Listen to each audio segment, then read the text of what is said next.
Good morning, traders. Welcome to today's market review. This is Razak at CMTrading. Today is June 12th, 2017, and today is Monday morning. So looking at the economic calendar today, not much on the horizon today, but as the week unfolds, we've got a major event coming out on Wednesday. That's the FOMC funds rate. Now that will be coming out 8 o'clock South African time.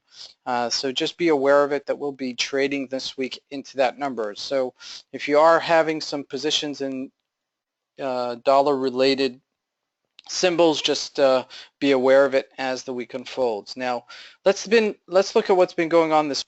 And we're going to start here with the EURUSD, and this has been trading really well. As you can see here, we've been really respecting our levels. We've been trading in a range between 1282 and 1162, 111.62 and 112.82. So what's nice about this is that it's been really respecting these levels, and if you have the time just to put the alerts in and you get messages either to your phone or to email, when it does hit a certain criteria or a certain level, that you can create some sort of an awareness and alertness, even if you're not standing in front of the computer, to let you know when to buy. So one of these type of possibilities or opportunities would have been here at 1160-ish level. When we hit it, it would have been a nice level to just start jumping into it and anticipating this bounce. Now, like I said, we've been trading within these two ranges. It's been respecting it. So this is like minor opportunities throughout the week that you get a chance to make a few dollars. It's not a home run, okay, but it is paying the bills, so to speak, and paying you along as the week unfolds. Now, looking at the GBPUSD, you had a major news event last Thursday. Obviously, the UK elections came out late Thursday night, South African time, obviously, and as a result, after everything, the dust settled, we had an extreme move on last Friday, very volatile initially, and then finally we're a little bit recovering here. Now we have a little bit of a resistance level at this 127.73 level. If we bounce above it, I still believe that we'll be trading and correcting this massive move downwards, okay? The GBP is not going anywhere. All right, and Brexit is still going to happen, so everything is factored in, and I believe that this initial just knee-jerk, emotional, however you'd like to coin it, reaction will be correcting itself. Now it might then take a week, it might take 2 weeks, it might take 3 weeks, but I believe that this is the direction that we'll be going. So just be aware of it and try to trade around it to anticipate the next move up. Now looking at gold here.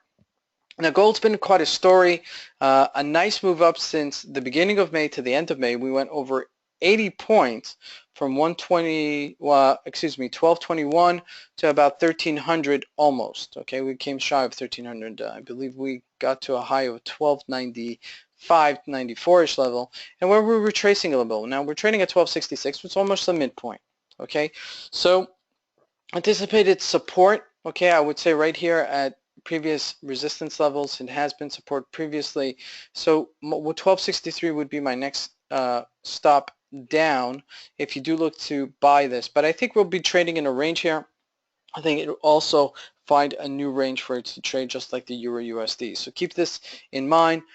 Oil last week, big turnaround. Let's see if it does bounce here. It's $46 a barrel. So this is actually great for the economy. It's good that we're going into this in the summer. Keeps fares very cheap. In the northern hemisphere, most the population of the world is in the northern hemisphere. We're going into the summer.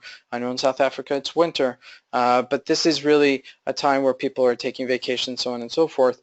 So it lowers the price of gas, so it encourages some business activity. Let's see if we do get that, okay, and people are spending their money. Looking at the Dow Jones from last Friday, not much of a major move, okay? We had a little bit of a move down and then a correctional move, and now we're trading at 21,227.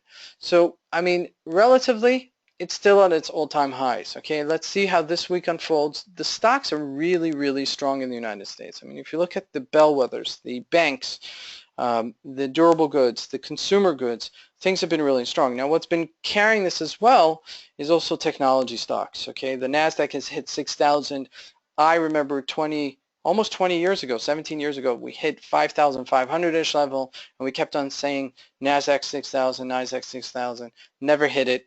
it completely retraced, completely corrected itself. And sure enough, we're almost 20 years later, and now we've finally hit it. So the Dow Jones, S&P futures, everything is trading in tandem with each other, and we're all-time high. So keep an eye on this as this unfolds as well, as the week comes up. Now, a big decision this week with the rate decision might affect it, so we might be quiet into the rate decision. I would expect for the markets to be a little bit quiet the next couple of days, so don't look for home runs.